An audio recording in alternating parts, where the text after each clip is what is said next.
ये है दिल्ली दर्पण।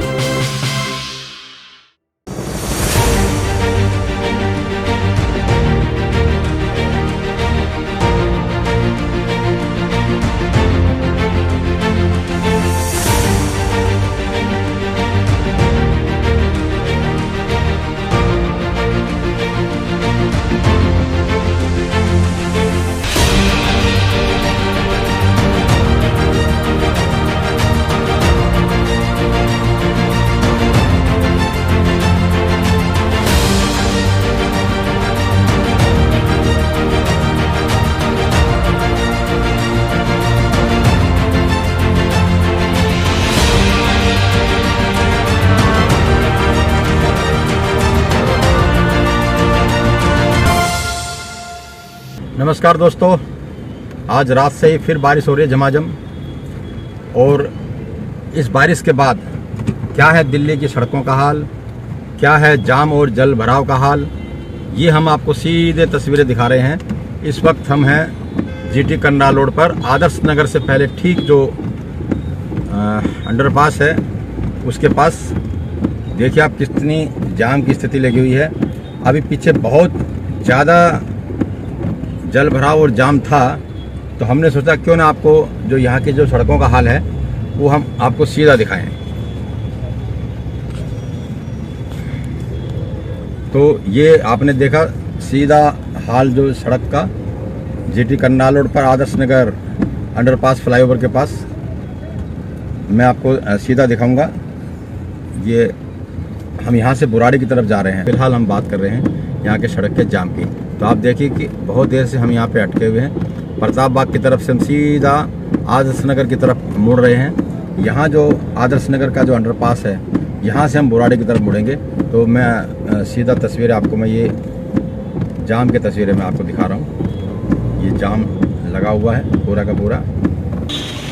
आदर्श नगर के बाद जहांगीरपुरी राजातपुर मंडी पड़ती है, तो मंडी तक का मुझे पता लगा बहुत ज़्यादा जाम है। हम वजीरपुर इंडस्ट्रियल एरिया की तरफ से आ रहे थे, लेकिन वहाँ पूरा का पूरा जो अंडरपास है वो पानी में था। कई ट्रक और कई गाड़ियाँ वहाँ पे फंसी हुई थी, तो हमें रूट बदलना पड़ा। हम सीधे राणा प्रताप बाग की तरफ गए। राणा प्रताप बाग में भी हमने देखा सड़कों पे बिल्कुल जल भराव की स्थिति थी और अब जाम लगा हुआ है। ऊपर में अगर आप देख पा रहे हो तो कुछ लोग खड़े हुए हैं इस पूरे अंडरपास में। शायद या तो जलमग्न होगा। मेरे बगल में जो है वो अंडरपास है। इस अंडरपास की क्या स्थिति है ये अभी, क्योंकि हम बीच रोड पे हैं तो हम आपको दिखा नहीं पा रहे हैं।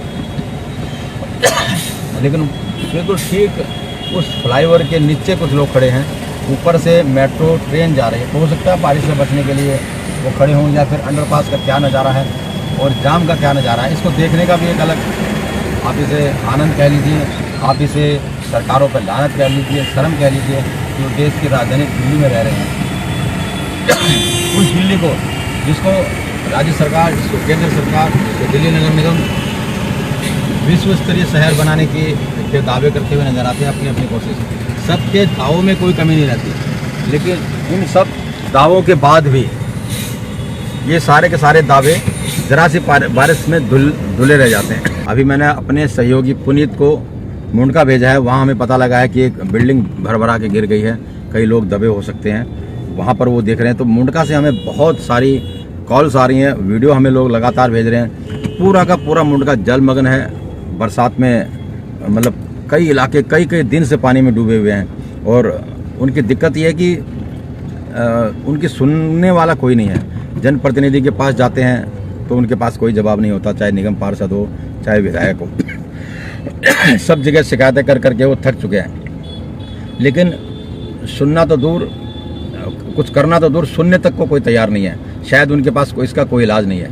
लेकिन बड़ा सवाल है, क्या ऐसे इलाकों को उनके हाल पे छोड़ दिया जाना चाहिए? कितने ही जैन नगर के, बेगमपुर के इलाके, मुंडका विधानसभा के इलाके, किराड़ी के इलाके पानी भरा हुआ है, लोग अपने अपने घरों में कैद हैं। लेकिन सरकार बस केवल देख रही है। क्या उसको किसी हादसे का इंतजार है? और हादसे होने वाले हैं क्योंकि ये जल भराव अब केवल समस्या नहीं बन गया, ये जल भराव उनके जीवन को एक बहुत बड़ा खतरा बन गया है। उनके मकान ढहने लगे हैं। अभी बेगमपुर में एक बिल्डिंग गिरी है, इससे पहले भी एक बिल्डिंग की कॉल गिरने की खबर आई थी कि जो पानी भरा हुआ है उस भरे हुए पानी की वजह से जो मकान है उन मकानों की नींव बहुत कमज़ोर हो रही है। तो लगातार इस तरह की शिकायतें आ रही हैं। पहले तो सरकारों ने आंख बंद करके इन अवैध कॉलोनियों को बसने दिया, लेकिन बस गई तो ठीक, लेकिन उसके बाद क्या, उनके लिए कोई सुविधा ही नहीं। हर बार शोर मचता है कि इनको नियमित करेंगे, उनको पक्का करेंगे, सरकारें सर्टिफिकेट तक देती हैं। प्रधानमंत्री नरेंद्र मोदी तक ने ये घोषणा कर दी थी कि ये कॉलोनियाँ नियमित होंगी, पास होंगी। अरे जब पास होंगी हो जाएंगी, फिलहाल जो उनकी सबसे बड़ी समस्याएं हैं उसको तो हल कीजिए। स्कूल कॉलेज वगैरह वो दूर भी चले जाएं, लेकिन चले कैसे जाएं, बाहर तो निकलें। मैंने दिखाया था आपको किस तरह से जाम पूरा मुंडका में लगा हुआ है। मुंडका के दो जो बड़े मेन रोड हैं, एक जो रोहिणी सेक्टर 22 से बेगमपुर की तरफ मुंडका कराला और कंझावला को जोड़ने वाला जो रोड है वो बहुत बदहाल है, वहाँ पर जाम है। और दूसरी तरफ जो रोहतक रोड है वो भी बहुत जाम की स्थिति वहाँ पे बनी हुई है। ट्रैफिक वहाँ रेंग रेंग कर चलता है, और जो बीच के इलाके हैं वो पूरे के पूरे पानी में डूबे हुए हैं। मैं हैरान हूँ कि इतनी भयावह स्थिति है, कोई सरकार इस पर ध्यान नहीं दे रही है। लगता है सब ने उन सभी गांव वालों को, उन सभी इलाकों को उनके अपने हाल पे छोड़ा हुआ है। बड़ा सवाल है कि अगर कुछ बिल्डिंगें गिरती हैं, कोई बड़ा हादसा होता है, क्या एम्बुलेंस वहाँ तक पहुँच पाएगी? क्या फायर की गाड़ी वहाँ तक पहुँच पाएगी अगर इस तरह के जल भराव की स्थिति उनके सामने बनती है तो? और अगर ऐसी स्थिति हुई, समय पर आपदा प्रबंधन टीम नहीं पहुँची, फायर ब्रिगेड नहीं पहुँची, दमकल की गाड़ियाँ नहीं पहुँची, एम्बुलेंस नहीं पहुँची और बहुत ज़्यादा जान माल का नुकसान हुआ, तो उसकी जिम्मेदारी किसकी होगी? सरकार की नहीं होगी कि वो खड़ी चुपचाप देख रही है। जल भराव से निपटने के लिए सरकार के पास कोई इंतजाम नहीं है। बने रहिए हमारे साथ। लेटेस्ट खबरों के लिए सब्सक्राइब करें हमारा यूट्यूब चैनल या फिर लॉग ऑन करें www.delhidarpantv.com। खबरों की कवरेज और विज्ञापनों के लिए संपर्क करें इस नंबर पर।